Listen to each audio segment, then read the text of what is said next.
Eto, hindi nagpatinag sa ulan ng mga kababayan natin sa nanaking New Year's Eve party sa Kapuso Countdown to 2025. Sinulit nila ang all-out performances mula sa Kapuso stars at P-pop groups. Yan ang unang balita ni Jamie Santos.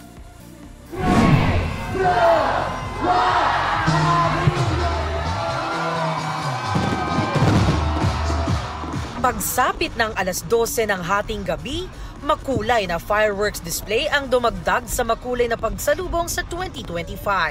Hindi nagpatinag ang mga Kapuso star na sina Ruru Madrid, Bianca Umali, Ai de las Alas sa kabila ng pag-ulan. Hindi rin umalis sa kanilang mga pwesto ang mga nagtungo sa GMA Kapuso Countdown to 2025, isa sa puso. Sobrang saya raw ni Ai na first time makasama sa GMA Countdown. I'm so looking forward for 2025 and nakita nyo naman umaambon. So meaning nun, lahat tayo ibibless ni Lord at lahat tayo magkakaroon ng maraming trabaho. Lahat tayo ay magkakaroon ng magandang health.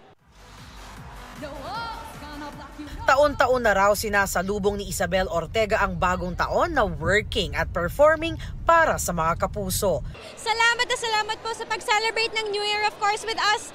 Sobrang nag-enjoy kami and every year talaga ginagawa namin ng point na makaka-celebrate ng New Year with all of our Kapuso. Very fulfilling naman para kay MMFF Best Supporting Actor at lolong star Ruru Madrid na nakisaya siya at nakapag-perform. Napakasarap din po sa pakiramdam pala na, alam mo yun, you're doing this para po sa mga Kapuso natin. What a great year for me. At lahat po yun ay pinagpapasalamat ko po syempre sa Panginoon Diyos at syempre po sa mga Kapuso natin na walang sawang sumusuporta. From Black Rider to Green Bones and hopefully next year, January, abangan niyo po ang lolong. More blessings at work din ang nilulook forward ni Betong Sumaya. Grabe, thank you Lord for the blessings. It's amazing. More blessings, more shows para patuloy tayo makapagbigay ng happiness sa mga Kapuso, di ba? Ilang minuto bago magpalit ng taon, dagdag sa saya at kinang ng Kapuso Countdown ang isa sa mga pinakainabangan na performance ng SB19.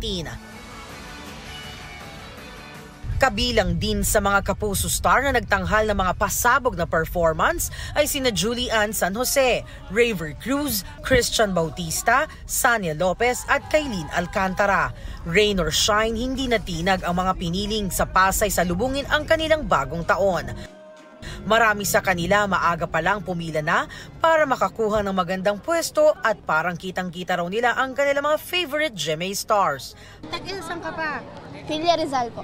Matagbak, so Filia oras ka dumating dito? Mga 10 a.m. po. 5:30 po kami ng madaling araw bumiyahe.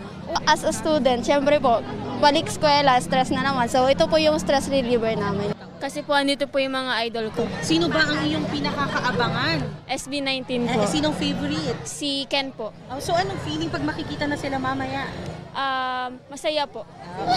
So okay lang po kahit umaambon, ganito yung panahon? Okay lang po, basta po nakita ko po sila. Gusto ko lang naman po mag-explore ng bago kasi mas okay po sa akin na nandito po ako. Sana po lahat ng mga worst na experience ko, ma-reset na lahat. Sa mga taon na nagdaan, lagi na lang po ako nasa bahay kaya mas pinili ko rin yung ganito para maiba naman.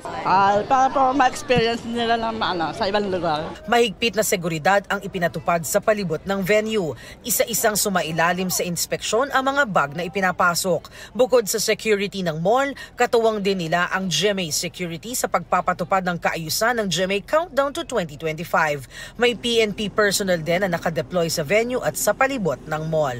May K9 unit din na umiikot sa lugar. Ito ang unang balita. Jamie Santos nagbabalita para sa GMA Integrated News. Gusto mo bang mauna sa mga balita? Mag-subscribe na sa GMA Integrated News sa YouTube at tumutok sa unang balita.